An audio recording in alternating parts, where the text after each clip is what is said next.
Some unscrupulous people at the NTSA are just issuing licenses to people who do not have that prerequisite experience. And when somebody gets a license, when he goes to look for employment, somebody will give him employment on the basis that he has a PSV license.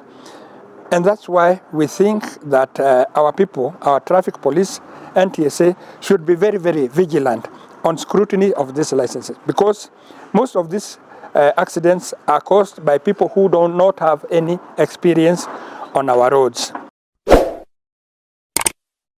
We, the driving schools fraternity, are concerned with the rise of road traffic accidents in our country today. As the primary trainers on road safety, we feel it's our responsibility to talk and explore ways to curb this menace. First of all, what we should ask ourselves is, what are the main causes of road traffic accidents on our roads? The main causes of road traffic accidents, according to our research, are 1.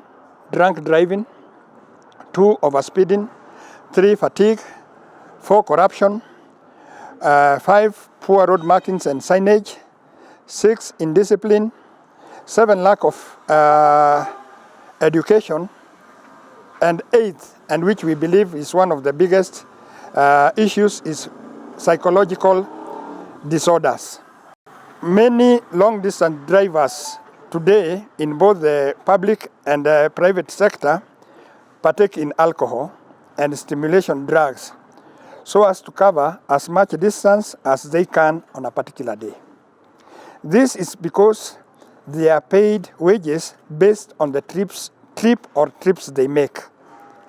So most of them make about 1,000 shillings per trip.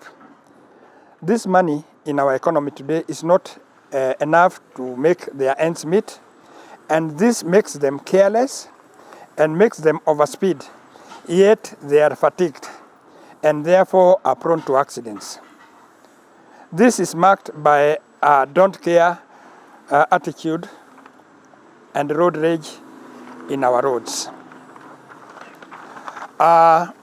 We've also realized that most road traffic accidents tend to occur at night, like the one that happened at near Ngata Bridge. And this is because most of our drivers do not know what to do when their cars break down at night. They should take extra precaution to ensure proper signage and warning signs at night. If possible, and that is what happens in the developed countries, vehicles should be removed from the roads, and the NTSA and traffic police should enforce the same. The idea of alcohol on our roads is very good if well used. It should be used on the highways throughout the day and the night, unlike today when it's only used to extort money in our estates.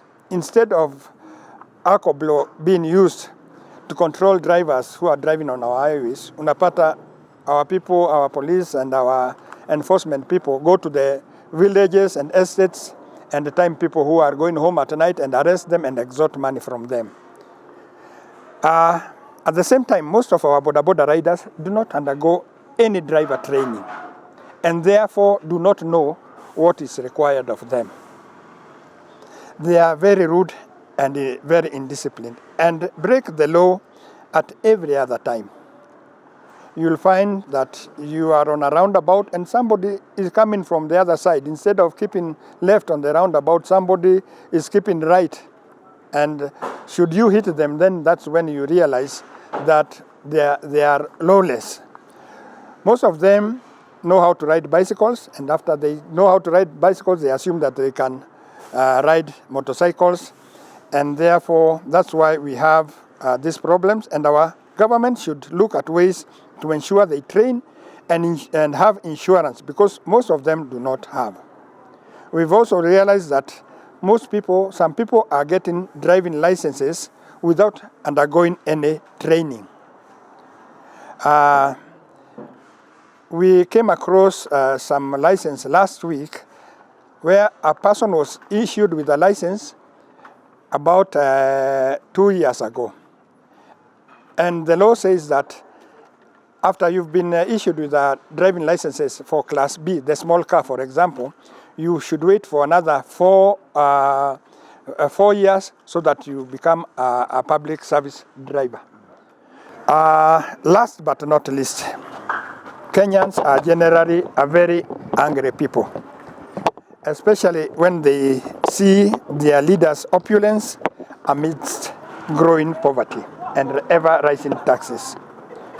When a driver or a rider is trying to survive on less than 1,000 shillings per day, which is supposed to pay rent, provide 3 meals per day, pay NHIF, pay NSSF, pay housing levy, amongst others, you will realize that when you talk to Kenyans, and especially if you go to these boda riders, you realize that they are just angry.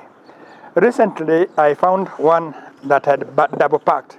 You know, in a parking that you're supposed to park in angles, somebody has parked across. And you approach the person in good faith and say, please, can you park like this so that all of us are able to fit in this parking? Somebody just starts abusing you. Kwenda wewe unaringa kwa sababu una gari. You know, this shows you the amount of anger in Kenyans.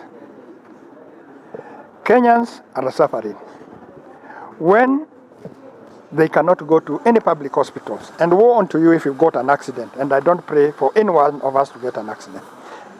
The first place you are taken to is a public hospital. Because the moment somebody takes you to a private hospital, you'll be asked for a deposit.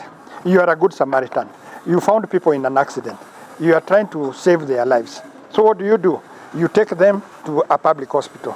What is happening in our public hospitals? Nothing, absolutely nothing. Simply because the government is just stamping. They had an agreement with the doctors and the medical staff. They were to be paid. They are not paid. Today they are on strike.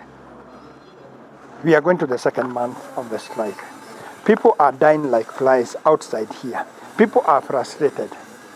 If you get an accident, woe unto you. Because if you don't have money, you go to a private hospital, they'll ask you for a deposit of 100,000 shillings. How many people can afford to have 100,000 shillings today? So this government came in on a promise of so many promises. They promised people that there'll be this free maternity care. They were paying school fees for, hospital fees for students. All this has been cast away. All this has been thrown out. And that's why you find Kenyans very, very, very angry and adopting a don't care attitude. If you are in a matatu and the driver is overspeeding, simply because he wants to make his ends meet, and you tell him, he would rather he crashes that vehicle and all of you perish because he's already frustrated. So, when such things are happening, doctors and medical staff cannot be paid, yet we are discussing more government positions for old and retired politicians in CAS's positions, new positions for women rep. Remember, it's in parliament that they are raising positions from 47 double to 94. More positions in NADOC when Kenyans are really suffering. The common mwananchi is frustrated and has adopted a very careless attitude. It's a time bomb waiting to explode. And we urge the government to empathize and feel the pain of Kenyans and do what is right. We mourn with the Kenyans who have lost their loved ones, and each of us should be our driver's keepers. When you are in a matatu and it's over speeding, just try to talk calmly to the driver. Hapa, please, you'll find a driver trying to overtake a convoy of about 10 vehicles on a continuous yellow line, without thinking of the oncoming traffic. And that's why we realize things are not the same.